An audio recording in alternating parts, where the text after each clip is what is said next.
Ukraine ने 72 घंटे के अंदर रूस पर एक और बड़ा हमला किया है।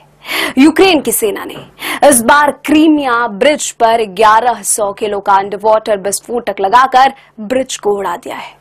हालांकि इस ब्रिज को कितना बड़ा नुकसान हुआ है, यह ब्यौरा अभी आना बाकी है। इससे पहले 1 जून को यूक्रेन ने रूस के 5 आर्मी बेस को ड्रोन हमले में उड़ा दिया था। इसमें यूक्रेन ने रूस के 41 फाइटर जेट को तबाह करने का दावा किया था। रूस ने मंगलवार को यूक्रेन के शहर सूमी को निशाना बनाकर हमला किया, जिसमें कम से कम 3 लोगों की मौत हो गई और कई अन्य घायल हो गए।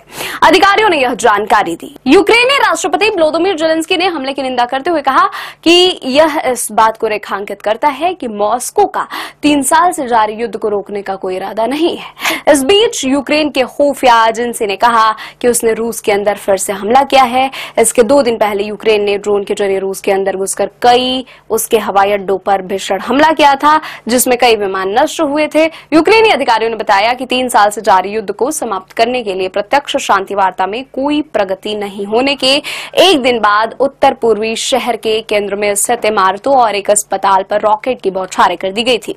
ज़ेलेंस्की ने कहा कि सूमी पर दागे गए रॉकेटों में से एक इमारत की दीवार में घुस गया, लेकिन विस्फोट नहीं हुआ। ज़ेलेंस्की ने टेलीग्राम पर एक पोस्ट में लिखा, इस युद्ध को समाप्त करने से जुड़ी रूस की इच्छा के बारे में आपको बस इतना ही जानना चाहिए। उन्होंने कहा कि स्पष्ट है कि वैश्विक दबाव के बिना अमेरिका, यूरोप और दुनिया के सभी सत्तारूढ़ लोगों की निर्णायक कार्रवाई के बिना पुतिन युद्ध विराम के लिए सहमत नहीं होंगे। इस्तांबुल में सोमवार को हुई वार्ता में युद्धरत देशों के प्रतिनिधिमंडल मृत और घायल सैनिकों की अदला बदली करने पर सहमति हुए थे, लेकिन युद्ध समाप्त करने के लिए उनकी शर्तें बहुत अलग रही थी। रूस के पास यूक्रेन की तुलना में बड़ी सेना और अधिक आर्थिक संसाधन है, लेकिन यूक्रेनी अधिकारियों ने कहा कि उससे उनके ड्रोन हमले ने रूस के अंदर घुसकर हवाई अड्डों पर मौजूद 40 से अधिक युद्धक विमानों को क्षतिग्रस्त या नष्ट कर दिया है।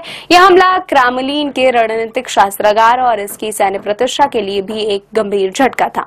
ज़ेलेंस्की और पुतिन दोनों ही अमेरिकी राष्ट्रपति डोनाल्ड ट्रंप को यह दिखाने के लिए उत्सुक हैं कि वे लड़ाई को समाप्त करने की उनकी महत्वाकांक्षा को साझा करते हैं।